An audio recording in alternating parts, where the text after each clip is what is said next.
तो आज बहुत अच्छा सीखने का प्रयास हम लोग करते हैं। आप सभी जानते हैं 9 नवंबर सन 2023 कार्तिक कृष्ण पक्ष की पावन पवित्र एकादशी रमा एकादशी, जो अपने आप में अद्भुत फलों से हमें अनुग्रहित करने वाली है।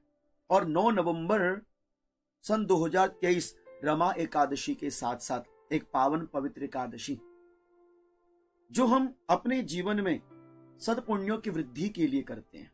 एकादशी का व्रत ना किसी कामना हेतु नहीं किया जाता, निष्काम भाव से किया जाता है। इसलिए निष्काम भाव से की जाने वाली एकादशी अपने आप में अनंत फलों से हमें अनुग्रहित करती है। इसलिए हम चाहते हैं कि इस रमा एकादशी की महिमा को भी आप समझें और साथ ही साथ 9 नवंबर के दिन रमा एकादशी का शुभारंभ हो रहा है और इसी दिन आप जानते हैं कि गौवत्स द्वादशी भी है।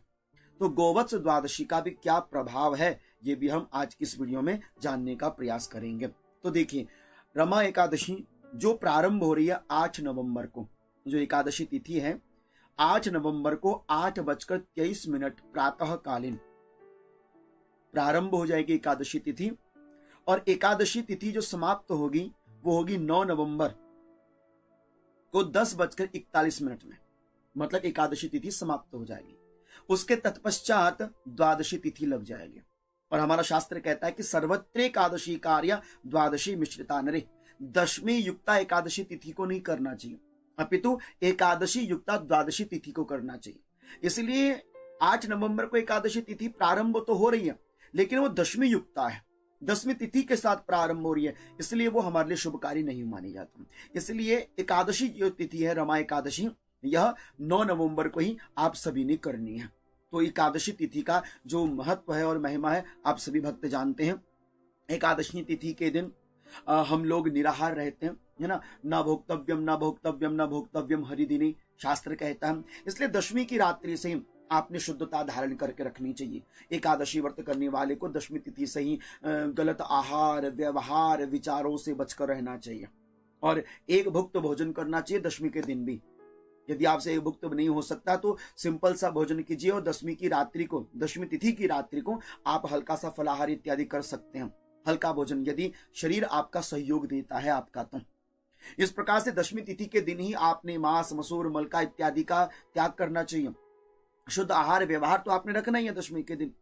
और एकादशी के दिन आपने प्रातः काल उठकर सूर्य भगवान को अर्घ्य देकर तुलसी माता की विशेष पूजा करनी है। तुलसी माता में आपने जल अर्पण करना है और दीपदान करना है। एकादशी के दिन भी तुलसी का पत्र तोड़ा जाएगा और एकादशी के दिन भी तुलसी माता में जल अर्पण किया जाता है। आप इस भ्रम में मत रहिएगा कि एकादशी के दिन तुलसी का पत्ता और जल अर्पण नहीं होता, ये केवल कहावतें हैं, शास्त्र सिद्धांतों के अनुरूप ये कार्य नहीं है।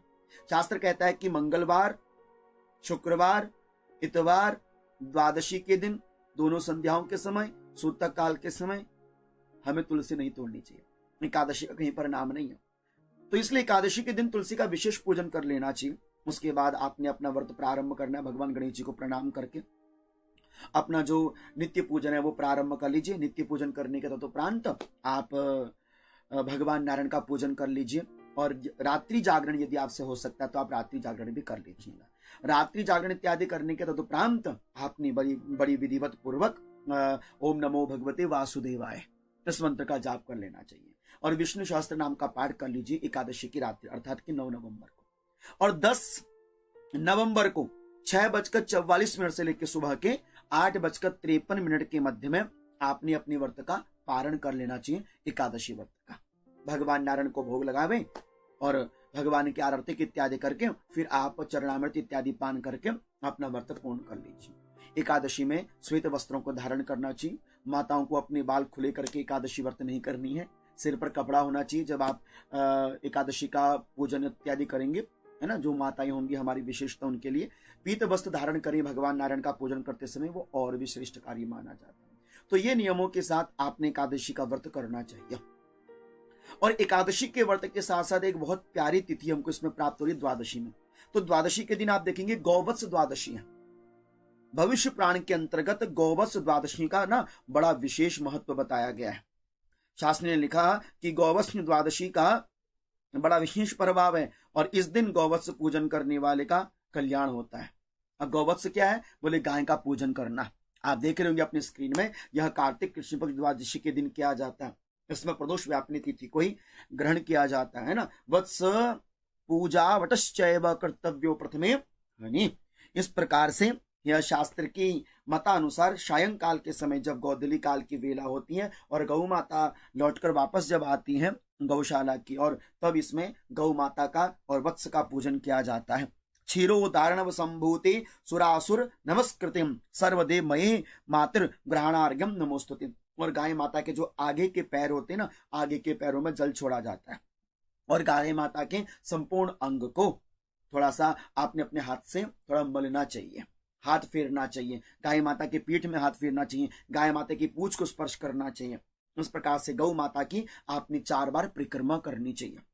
और गाय माता को मीठा कोई भोजन हो, चारे की व्यवस्था हो, वैसे भी कार्तिक में गौ पूजन, गाय माता को चारा ये अवश्य देना चाहिए। तो गौवत्स द्वादशी में आपने ये विशेष गौ पूजन भी अवश्य करना चाहिए। ये छोटी सी जानकारी है आप भक्तों के लिए, और आशा करता हूं कि ये जानकारी आपके बहुत काम आएगी। तो 9 नवंबर को आप सभी ने रमा एकादशी का व्रत करना है, और जो प्रथम बार व्रत करना चाहते हैं वो अवश्य ही इस व्रत को कर सकते हैं, अवश्य में ही इस व्रत को आप उठा सकते हैं, कर सकते हैं।